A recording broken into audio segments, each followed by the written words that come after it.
부모 공경이란 제목으로 하나님 말씀 같이 나누도록 하겠습니다. 5월 둘째 주는 우리 교회에서는 우리 기독교에서는 특히 한국 교회에서는 어버이 주일로 이렇게 보내고 있습니다. 그렇죠?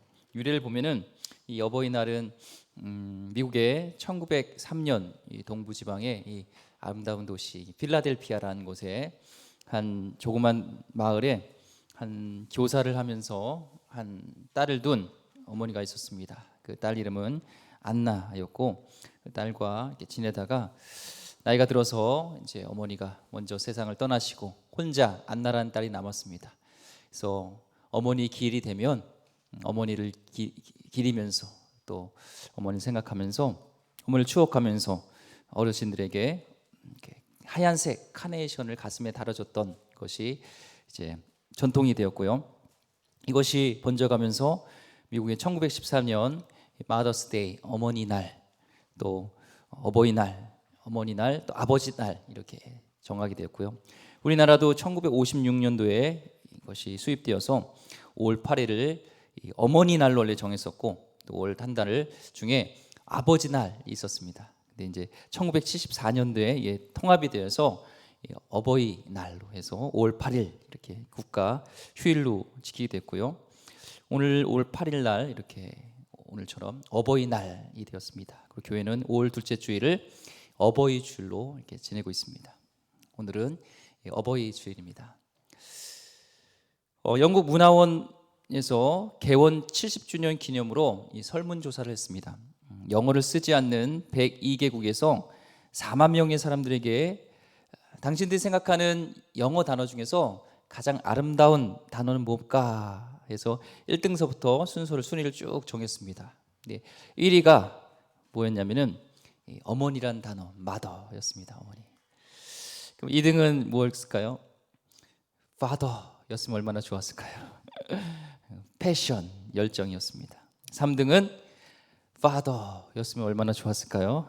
스마일, 미소였습니다. 4등은 father였으면 얼마나 좋았을까요? love였고요. 쭉 가도 이 father는 없었고 40번째 단어가 펌프킨, 호박이었습니다. 그리고 41번째가 바나나, 49번째가 우산, 50번째가 캥거루. 이때까지 갈 동안 아버지는 단어가 없습니다. 그래서 이 조사 내 설문조사의 부제가 그렇습니다. 호박보다 못한 아버지였습니다. 이 아버지 자리가 그렇습니다. 어머니야 당연히 우리 마음속에 있지만 우리 아버지 자리가 그렇습니다. 중요하고 어떤 절실한 일이 있을 때까지는 아버지 자리가 중요한지 모릅니다. 그런데 중요한 일들이 나타날 때는 아버지의 자리가 이제 중요하게 생각하게 되죠. 이 나이대별로 아버지에 대한 이 생각에 대한 변천이 있습니다. 4살 때는 우리 아버지는 무엇이든지 할 수 있는 사람, 이런 인식을 갖는다고 합니다.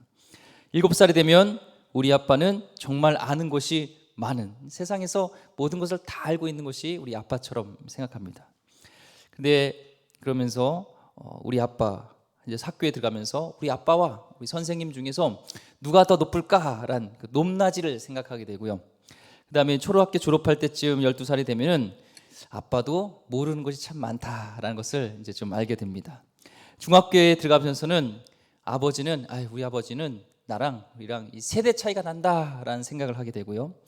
25살 때쯤 이제 성인이 됐을 때는 아버지를 이해는 하지만 기성세대라는 그런 생각을, 세대 차이라는 것을 알게 되고요. 30살쯤 되면은 아버지의 의견도 일리는 있다라는 생각을 하게 됩니다.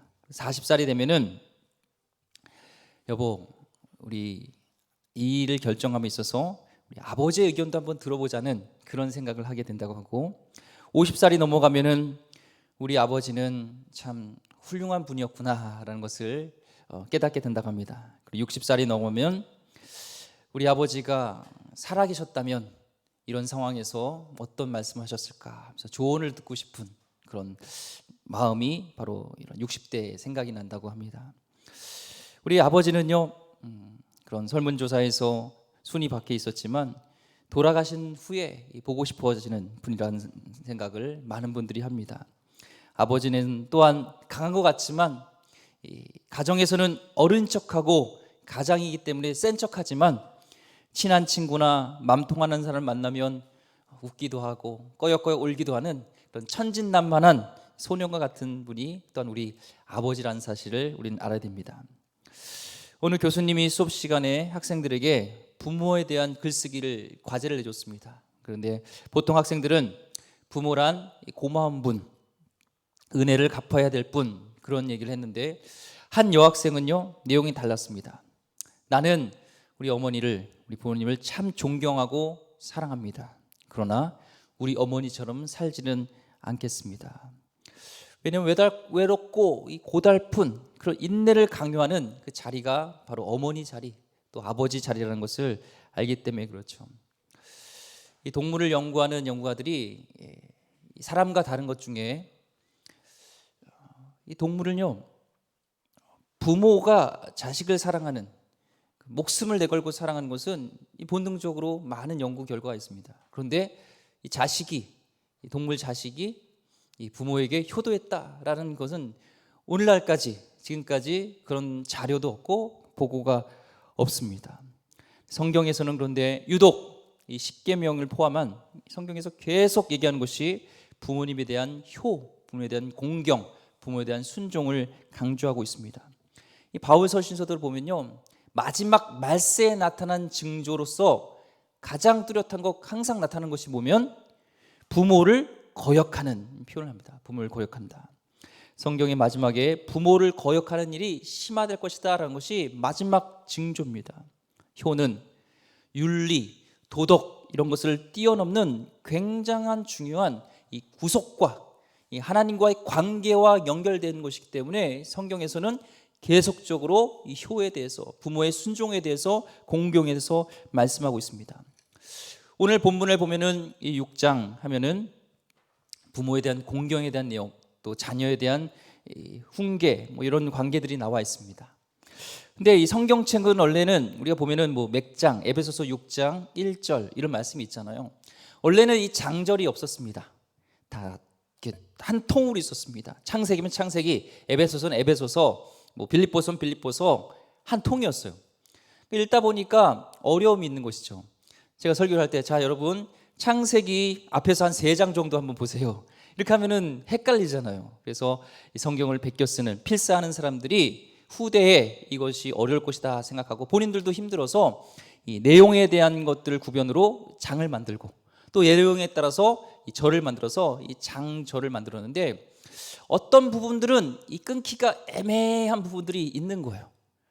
그래서 지금도 헷갈리는 부분이 물론 장절로 되어 있지만 이게 장절로 내용이 딱 구분되기 어려운, 연결되는 부분이 많은데 그것이 바로 오늘 에베소서 6장 말씀입니다. 에베소 6장은 6장에서 새롭게 시작되는 내용이 아니라 5장과 연결되는 부분으로서 6장과 같이 봐야지 이해가 됩니다. 어떻게 연결되면요, 에베소 5장 18절을 한번 보겠습니다. 술 취하지 말라, 이는 방탕한 것이니 오직 성령으로 충만함을 받으라. 원래 에베소 5장 18절 말씀에 이 성령 충만에 대한 것이 이 본문의 중요 핵심 내용입니다. 성령 충만을 받으라. 근데 우리는 성령 충만하면 어떤 것을 떠올라요? 뭔가 뜨시하고 막 불로하고 능력, 은사, 방언 이런 것들이 성령 충만에 대한 이 편견을 갖고 있습니다. 그것도 성령 충만에 대한 그림입니다. 맞습니다. 근데 그것이 곧 성령 충만이다라는 할 수는 없고요. 성령 충만의 그런 현상이라고 얘기할 수 있지만 진짜 성령 충만의 목적, 마지막 열매는 그게 아닙니다. 에베소 5장 21절 말씀에 이 성령 충만에 대한 목적, 마지막 열매가 뭐냐면 그리스도를 경외함으로 피차 복종하라. 이 성령 충만의 그런 가장 큰 열매로서 목적으로 나타나는 것이 뜻이 불로 이런 능력이 아니라 하나님을 경외하고 또한 서로 복종하는 모습, 순종하는 모습으로 나타나는 것이 결국 이것이 이 성령의 충만한 모습이라는 것을 얘기합니다. 그러니까 성령 충만한 사람은요, 하나님을 경외하고 순종하는 사람이에요. 저 사람은 야 목소리 할렐루야 이런 게 아니라 하나님을 사랑하고 경외하고 그 마음으로 사람을 순종하는 마음으로 사람을 섬기는 마음으로 그 모습이 바로 성령 충만한 모습이죠. 그래서 먼저 서로 복종하는 연습을 해야 하는 것입니다. 근데 그 성령 충만함의 현상이 나타나야 될 우리 현장은 어디냐면은 바로 어딘지 주목해 보겠습니다. 에베소 5장 22절 말씀 연결이 됩니다. 성령 충만과 아내들이여 자기 남편에게 복종하기를 주께 하듯 하라. 이는 남편이 아내의 머리됨이 그리스도께서 교회의 머리된 것 같음이니 그가 바로 몸의 구주니라. 아내는 남편에 복종하는 것이 이 바로 성령 충만함의 열매로 나타나는 겁니다. 또한 에베소 5장 33절에 34절 쭉 그 성령 충만함이 가정 가운데 나타나는데 어떻게 나타나면 우리는 그 몸의 지체임이라. 그러므로 사람이 부모를 떠나 그의 아내와 합하여 그들이 한 육체가 될지니 이 비밀이 크도다. 나는 그리스도와 교회에 대하여 말하노라. 그러나 너희도 각각 자기 아내를 어때요? 사랑하기를 자신같이 하고 아내도 자기 남편을 존경하라.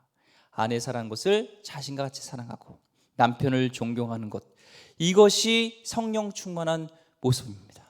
우리가 교회 와서 막 뜨겁게 기도하고 찬송 부르고 끝이 아니라 삶 가운데 가장 먼저 성령의 열매로 나타나는 장소가 어디요? 가정에서.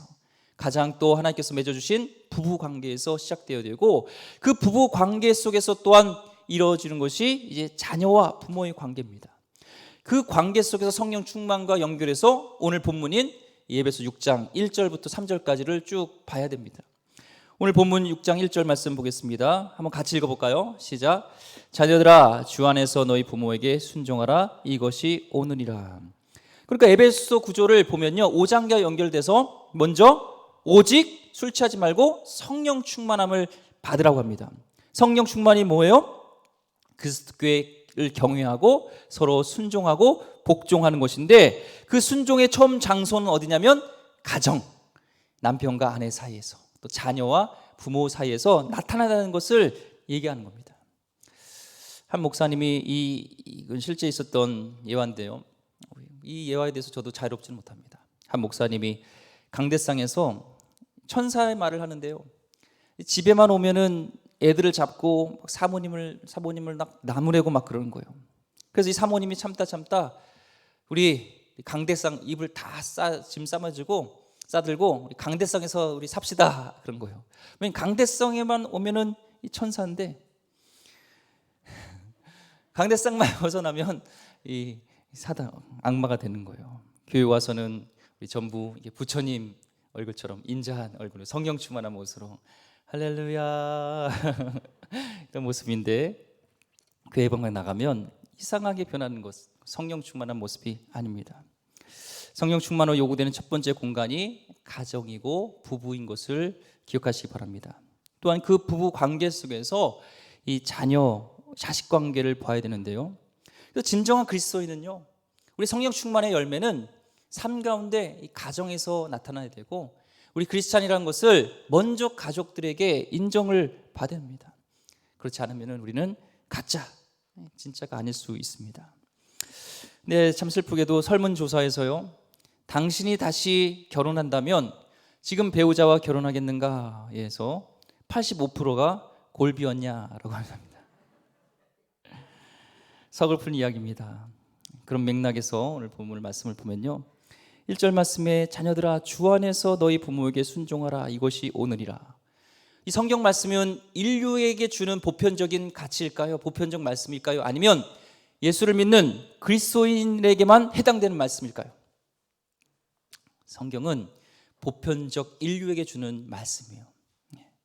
그래서 우리는 예수 그리스도를 보혈로 구속함을 입어 깨달아 믿는 것이고 저들에게도 해당되는 말씀이지만 타락하고 죄에 빠져서 말씀을 보지 못하고 깨닫지 못하는 것이지 저들에게 이 말씀이 해당되지 않는 것이 아니라는 겁니다. 그러니까 이 말씀은 오늘 1절 말씀에 자녀들아 주 안에서 너희 부모에게 순종하라. 이것이 오늘이라는 것은 예수를 믿든 안 믿든 다 해당되는 사항이고 특별히 예수님을 믿는 우리에게는 주 안에서 순종해야 되는 것을 말씀하고 있습니다. 근데 오늘 말씀을 보니까 뭐라고 하면 주 안에서 너희 부모에게 순종하라고 그랬어요. 이것이 오늘이야. 주 안에서. 이 주 안에서의 개념, 주 안이라니까 밖과 이 반대 개념을 생각하는데 이 주 안에서의 개념은 그렇지 않습니다. 한 교회 한 집사님이 자녀가 미국에서 이제 유명한 MIT 공대에 유학을 가게 됐는데요. 그 자녀가 이제 미국에 가서 그 한인 교회에 등록해서 이제 성경 공부를 하는 거예요. 근데 이 본문을 가지고 성경 공부를 하는데 그 전도사님이 이 대목을 잘못 해석한 것이죠. 주 안에서 부모를 공경하라는 것이, 순종하라는 것이, 주 안에라는 것이 예수님을 믿지 않는 사람, 그러니까 예수를 믿는 사람, 그러니까 주님 그 부모를 공경할 때 예수를 믿지 않는 사람은 해당 대상이 없고 예수님을 믿는 사람만 순종하고 공경해야 된다, 이런 잘못 해석을 했습니다. 그렇지 않고요. 주 안에서라는 것은 밖에 이런 개념이 아니라 적어도 내가 예수 그리스도를 구주로 고백하고 그분의 통치와 복종으로 살려고 하는 그런 마음이 있는 자, 그 사람이 주 안에 있는 자입니다. 하나님의 권위 안에, 하나님 나라 안에 있는 자. 그래서 주님의 긍휼함을 입어서 구원받은 백성은 부모가 믿던 안 믿던 무조건 순종해야 한다고 분명히 말씀한 겁니다. 여러분, 각자가 그리스도의 구속함을 입고 은혜를 입었다면 믿지 않는 부모라도 공경해야 됩니다. 순종해야 되는 것이 하나님의 말씀입니다. 이 순종하라라는 것이 이 헬라어 원어에는 히포쿠오라는 뜻입니다. 어떤 무엇 권위 안에서 잘 듣는 태도, 순종입니다. 왜 이 말씀을 하셨을까? 인간에게서요, 타락으로 망가진 것이요, 부모의 권위가 깨졌습니다. 하늘 아버지의 권위가 깨진 것이 타락으로 인해서, 하나님의 권위 안에, 이 순종이라는 것은 뭐뭐 권위 안에 잘 듣는 태도 순종인데, 하나님께서는 다 누리고 다 먹어도 되는데 그 에덴 동산 중앙에 있는 실과 선악과를 알게 되는 선악과는 먹지 말라고 했는데 그 권위를 깨트린 것이죠.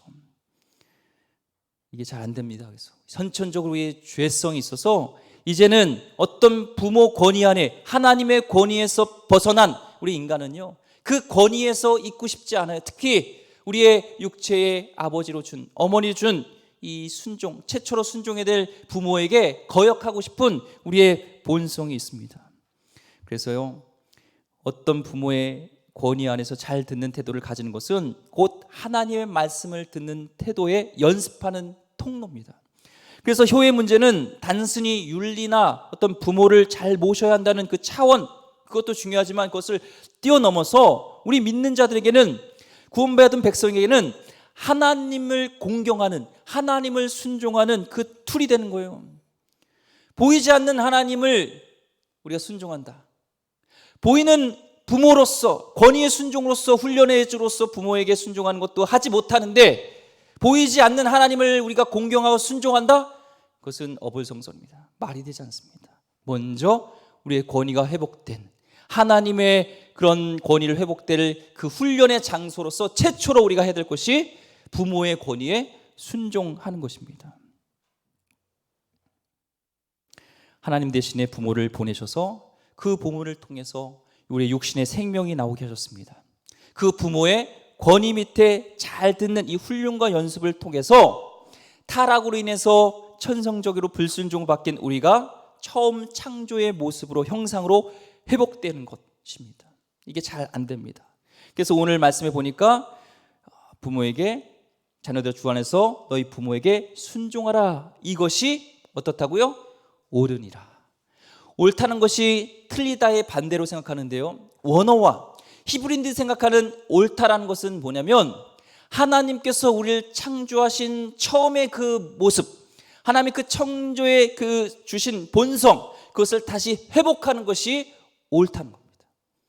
하나님께서 우리에게 처음 우리를 창조하시고 주신 모습이 권위에 대한 순종이고 부모에 대한 순종인데, 그것이 죄로 인해서, 타락으로 인해서 권위에 대해서 불순종하게 됐고, 그래서 그것이 그 하나님과의 권위를 불순종하면서 이제는 인간에게도 서로 불순종하고, 특히 부모에게 불순종한 이 모습을 이제는 주 안에서 우리가 다시 회복하기를 원하신 것, 이 회복된 모습, 처음 창조하신 그 모습으로 회복되는 것이 옳은 모습입니다. 그래서 우리는 하나님의 처음 창조하신 인간의 본성으로 회복되어지는 것, 이것이 옳으니라고 성경에는 기록하고 있습니다. 하늘을 버리던 이 생명은요, 부모에게 순종하는 것이 원래는 하나님이 창조하신 본성입니다. 아담으로 이 죄가 들어오면서 이 본성이 무너졌습니다. 그래서 구원받은 백성은 이 구원을 완성해가는 과정에서 부모에게 순종하는 것, 이것이 회복하는 싸움입니다. 부모 순종은 상실된 처음 창조의 인간의 본 모습으로 회복되는 것이 줄 믿으시기 바랍니다. 하나님 원래 아담을 창조하실 때요, 하나님의 권위에 복종하며 순종하며 살 때 그것이 가장 행복했습니다. 죄가 들어오면서 그것이 파괴되어지고 행복이 사라지는 것이죠. 예수님께서도 십자가에서 이제 돌아가실 때 앞에 마리아, 육체적인 어머니를 두고 그냥 가지 않았습니다. 요한에게 요한아 내 어머니라 하면서 자신의 육체 어머니를 요한에게 맡기면서 십자가에서 거듭난 백성들은 이 순종의 덕목이 되다는 것을 예수님이 먼저 부모 공경에 대한 것을 몸소 보여주셨습니다. 오늘 2절 말씀에 보니까 내 아버지와 어머니를 공경하라, 이것이 약속 있는 첫 계명이니 라고 했습니다. 공경이라는 것은 헬라어로 카베드랍니다. 값을 매겨다, 값을 비중 있게 매기라는 것이 카베드입니다. 근데 이것은 의학 용어에서 왔는데요, 의학 용어에서 이 카베드라는 것은 간이라는 뜻이 있어요. 간. 우리 육체에서 가장 무겁고 또 가장 소중하게 다뤄야 될 장기가 있다면 그것은 간이라고 합니다. 간. 그러니까 내 부모를, 내 아버지 어머니를 공경하라라는 것은 내 아버지 어머니를 장기의 가장 소중한, 가장 무거운, 가장 중요한 간처럼 그렇게 여겨라라는 것을 볼 수가 있습니다. 근데 이 말씀의 순종함에 있어서요, 우리에게 문제가 있어요. 그게 뭐냐면요, 부모를 공경하기에 정말 힘든 문제는 과연 이 땅의 모든 부모가 공경할 만한 사람들일까라는 거죠. 인격과 이런 모습 속에서요, 오히려 부모에 대한 증오심이 있는 자녀들이 참 많습니다. 증오심은 아니더라도 우리 부모님은 공경받을 만한 자격이 없어 라고 생각하는 사람들이요 많이 있습니다. 특별히 자녀를 학대하는 부모들, 혹은 자녀에게 불의한 일을 시키는 부모도요, 우리는 공경해야 되는가? 근데 성경은 부모를 따르라 하지 않고 부모를 공경하라, 비중 있게 다뤄라, 간처럼 중요하게 여겨라 말씀하고 있습니다. 한 분이요, 시어머니를 모시면서, 시어머니도 어머니잖아요. 근데 사랑하지 못하는 거예요. 우리 시어머니 때문에 아프고 힘들었던 기억이 너무 많은 겁니다. 이 말씀이 읽다가 계속 부딪히는 거예요. 자녀들 주 안에서 너희 부모에게 순종하라, 이것이 오늘이라. 내 아버지 어머니를 공경하라, 이 말씀이 이게 안 되는 거예요. 근데 이 말씀에 대한 해석으로 인해서 자유로움을 얻었습니다. 부모 본문의 공경은 사랑이 어렵더라도, 용납되지 않는 문제가 있더라도 우리 부모이기에 무겁게 여기고 우리의 의무를 다하라는 말씀입니다. 비록 부모가 자격이 없다고 생각할 때 할지라도 부모에 대한 비중을 높이 두는 것, 이것이 부모를 공경하는 것입니다. 처음에 우리는 연약해서요, 그런 상처가 있으면 사랑할 수가 없습니다. 하지만 부모를 공경하는, 무겁게 비중 있게 두고 어떤 일에 있어서도 부모의 말씀에 무겁게 두면서 물어보면서 같이 조율하면서 나갈 때 우리 마음속에 하나님께서, 성령께서 계속적으로 바꿔주실 줄 믿습니다. 우리의 힘은 하지만 힘으로도 안 돼요. 우리의 어떤 것으로 안 되지만 성령으로는 가능합니다. 그래서 우리에게 성령 충만이 필요하고, 성령의 능력으로 성령이 우리를 소유할 때 이것이 비로소 사랑으로 변화되게 되는 것이죠. 오늘 부모를 가치 있게, 비중 있게 공경하라는 것은 그렇게 여기라는 것입니다. 왜냐면요, 살아보시면 알겠지만 저도 아직은 젊습니다. 근데 늙으면요, 인간은 자연히 상실이 옵니다. 누구나 마찬가지요. 건강을 잃습니다. 예전 같지 않아요. 저도요, 요즘에는 지금 죄송하지만 눈이 이렇게 보면은 이렇게 가물가물할 때 저도 좀 이제 노안이 올 때가 됐나 이런 생각도 하고 합니다. 그렇죠? 여러분도 마찬가지잖아요. 건강이, 아유 나 때는 말이야 나 건강했는데 옛날 같지 않아요. 건강을 누구나 다 이제는 상실합니다. 또 나이가 들면요, 재정의 상실이 옵니다. 어제 보니까 국민 그 연금을 해도 여러 가지 뭐 혜택이 많지 않은 것 같아요. 나후에 노후 대책이 안 된대요. 국민연금 가지고도. 그런 재정에 대한 상실이 옵니다. 이제는 은퇴하게 되고 직장에서 이제는 멀어지게 되면 재정의 상실이 오게 되죠. 재정이 없으면요, 인간관계도요 많이 끊어져요. 이게요. 많이 또 베풀고 이렇게 주머니를 열어야지 이 두 사람들이 가까이 오지. 맨날 받기만 하면요 언제 이렇게 오겠어요. 관계도요 어쩔 수 없이 끊어집니다. 이것이 머지않은, 아니 이미 올 수도 있는 나이 든 분들의 이제 어른이 된 부모님에 대한 이제 모습, 인생의 그림자의 모습입니다. 이렇게 모든 것이 끊어지는 것들, 정서적으로 무너지는 5대 상실이 나이가 들면, 연세가 들면 그렇게 됩니다. 그래서 부모 세대에도요 이제는 어느새 우리 가정에서도 예전에는 비중이 있었는데 상실함으로 인해서 건강과 재정과 많은 것들을 상실하면서 다음이 됩니다. 다음, 나머지 피치목하게 겪어야 되는 부모 세대에 대한 아픔입니다.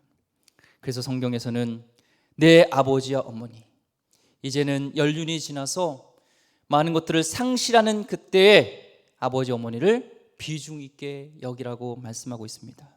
그것이 약속 있는 첫 계명이라고 말씀하죠. 10계명에서요 10개로 나뉘죠. 10계명은요 1계명에서 4계명은 대신 관계입니다. 하나님과의 관계예요. 엘로힘, 하나님이라는 이름이 나와요. 근데 이제 5절부터는 5계명부터 10계명까지는 대인 관계인데, 대인 관계에서는 하나님의 이름이 안 나와요. 그런데 유일하게 하나님의 이름이 개입되면서 약속 있는 첫 계명으로 주신 것이 뭐냐면 5계명, 내 부모를 공경하라라는 것이고, 대인 관계에서 가장 중요한 첫 번째 계명으로 내 부모를 공경하라 말씀하고 있습니다. 다른 말씀들은 모세를 통하여서 또 다른 선지자를 통해서 기록하고 이렇게 하였지만, 성령의 감동으로 기록하겠지만, 이 10계명은요 모세에게요 시내산에서 두 돌판에 하나님이 친히 친필로 써준 게 10계명이에요. 얼마나 중요하면은 그를 하나님께서 친필로 써주셨겠습니까? 그리고 인간관계에서 가장 중요한 것, 첫 번째 되는 계명이 바로 내 부모를 공경하라고 말씀하고 있습니다. 이것이 무너지면요 하나님과의 관계도 무너져요. 첫 번째 계명은 내 몸과 뜻과 정성을 다해서 네 하나님을 사랑하라. 이것이 첫째 되는 계명이요. 둘째 계명도 이거와 같으니 내 이웃을 내 몸과 같이 사랑할 때, 그 이웃의 첫 번째 내 몸과 같이 사랑하는 이웃은 바로 부모님이 된다는 것입니다. 이것이 약속 있는 첫 계명이라는데 어떤 약속이 있어요? 3절 말씀에 이로써 내가 잘되고 땅에서 장수하리라. 아멘. 이 말씀 믿으십니까? 예, 하나님의 약속이잖아요. 물론 효도하면요 땅에서 잘되고 장수합니다.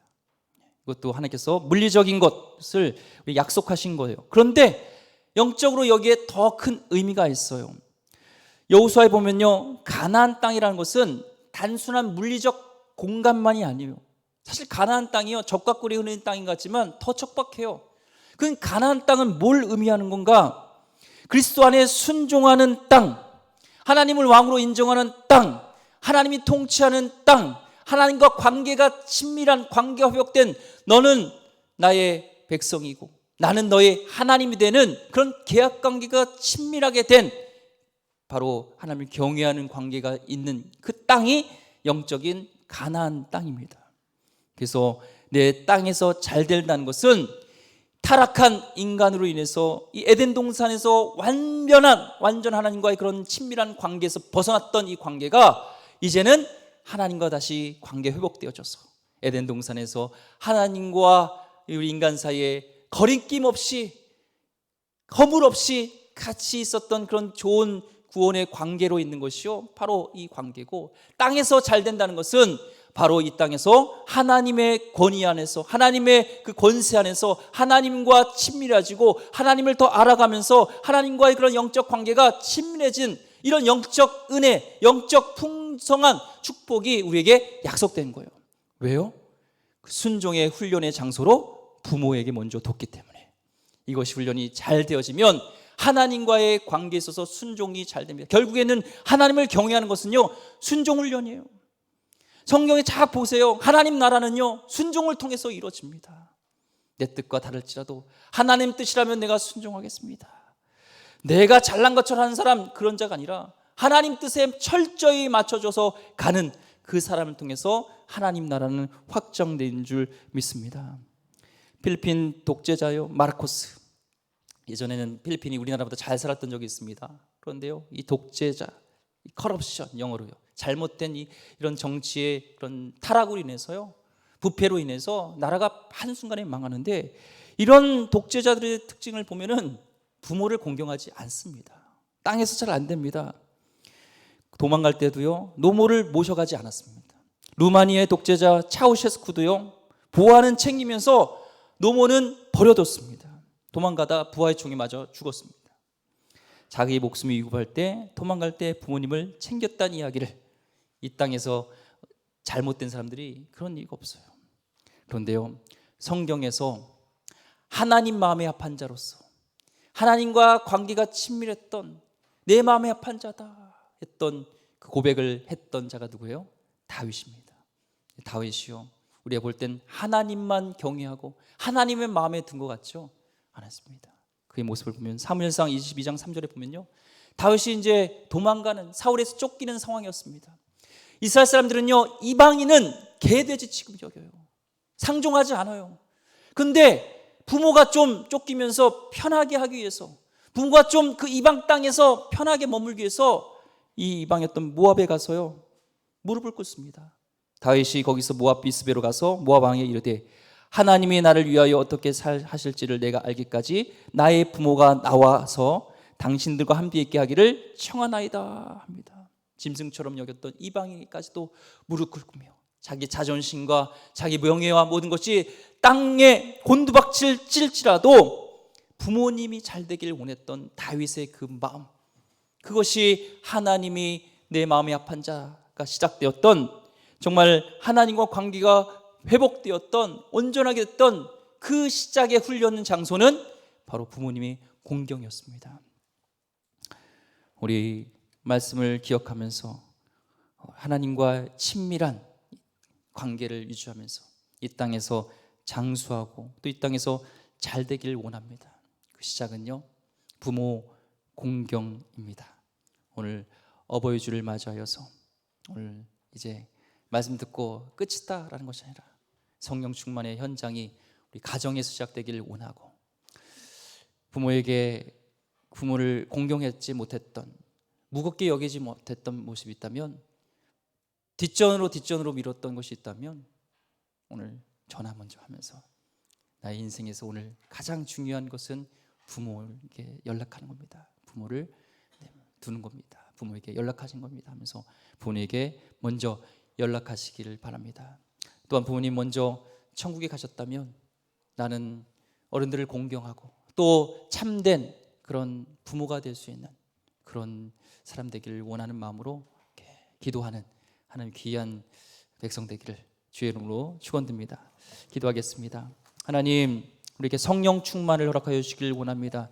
나의 능력으로, 나의 의지로 하나님 부모를 순종하며 서로 가정에서 화목하며 이 관계를 유지할 수 없습니다. 성령님, 내 자아가 죽게 하여 주시고 성령의 열매들이 맺히게 하여 주시옵소서. 가정 가운데 맺히게 하여 주시고, 특별히 오늘 어버이 주를 맞이하여서 그동안 부모님을 뒷전으로 여겼던 우리 마음 가운데 부모님께 순종하고 부모님을 공경하면서, 하나님, 이것이 하나님을 경외하고 하나님께 순종하는 처음 시작이라는 것을 믿으면서 먼저 하나님 부모님에게 순종하는, 공경하는 우리 하나님 백성들 다 되게 하여 주시옵소서. 귀하신 예수 그리스도 이름으로 기도드립니다. 아멘.